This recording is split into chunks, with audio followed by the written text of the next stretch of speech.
Hey guys, welcome back to the Imperial Theory. Today I'm going to be showing you guys a clip of my other video, How Powerful the Child Will Become. Link in the description below. And probably halfway through, I basically created the video you're about to watch. But I don't think many or any of you guys actually watched all the way through. So I thought I'd make its own video, so here it is.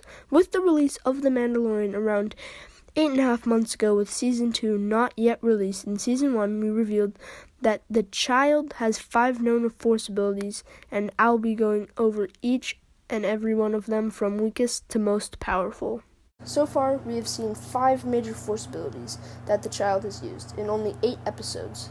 To me, I think the child could possibly get on the top 10 Jedi list already as an infant, but we will have to find out more in Season 2 and the seasons beyond. Number 5, we have Force Choke. Hardly any Jedi uses the actual Force Choke, only in either very desperate times or if they're most likely going to turn into a Sith Lord in the future, such as Anakin Skywalker. He was able to Force Choke. I'm pretty sure he has used Force Choke twice in my memory. The first time was in the Clone Wars TV series, choking a droid and pulling its head off with the Force.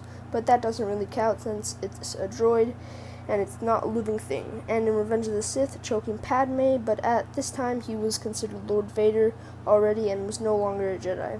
Anyway, in this situation that the child used Force Choke was a very dangerous situation, for him at least. Cara Dune and the Mandalorian were simply having an arm wrestling contest until the child saw the Mandalorian struggle and thought Cara Dune was hurting him, so he decided to choke Cara Dune, and with not knowing what to do, he finally realized his stepson was choking her. This fourth one is a very special one, which we can see consecutive times throughout Season 1, is what I like to call the Sneaking Force. This one isn't as powerful, but is very useful to the child, such as hiding from assassin droids, or crawling out of a dead man's hand in a desperate escape to survive. In number 3, we have a very powerful Force ability that many Jedi can't do until they are either a Jedi Knight or Master, and possibly just an older Padawan, is the Force Lift.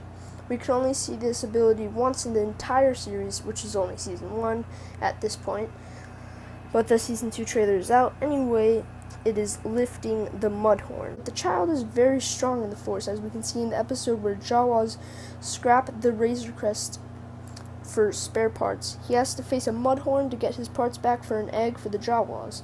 Near the end, the Mandalorian quits, giving one last try to kill the beast with his knife while getting rammed by the beast.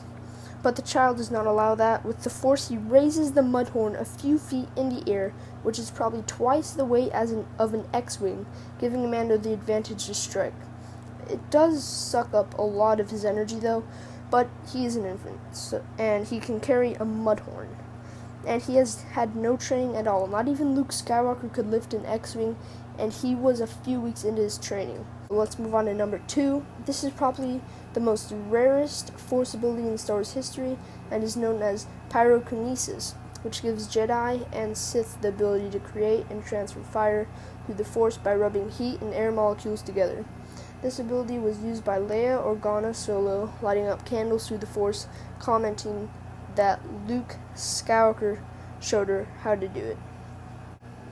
I will make another video on more information about this Force ability, which in the future I will put in the link in the description below. Anyways, while Greef Karga, the Mandalorian, and Cara Dune try to escape from Moff Gideon in the Season 1 finale, IG-88 promises the Mandalorian that he will take good care of the child, and IG-88 fights back the stormtroopers. While trying to get into the sewer system, some trouble comes from a flame trooper to set the place on fire and basically blow it up.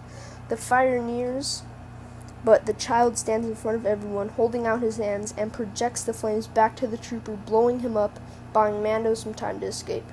But the child is now passed out, and they basically carry him through the sewers, but not like they wouldn't have done that anyway.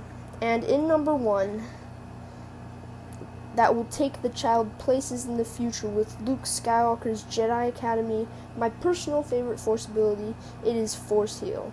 This idea was suddenly sparked in my head when I saw the Jedi the child heal Greef Karga from his dragon wound. After seeing this, it reveals the path of the child and his possible future, with Jon Favreau adding this to The Mandalorian.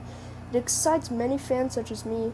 After, of course, proper training, and once he looks old enough, his master, Luke Skywalker, like Yoda before him, will train him in the ways of the Jedi. And in the future, y'all already know, his lightsaber color will of course be yellow. After Order 66, most Jedi Sentinels were killed, so therefore, after Order 66, people with yellow lightsabers won't be known as retired Jedi Sentinels. They will be known as Jedi who have the rare ability of Force Heal, such as Rey. In Rise of Skywalker, after she finally developed all her powers, she created her own lightsaber, that of a yellow saber, and bearing Princess Leia and Luke Skywalker's lightsaber next to Skywalker Ranch on Tatooine.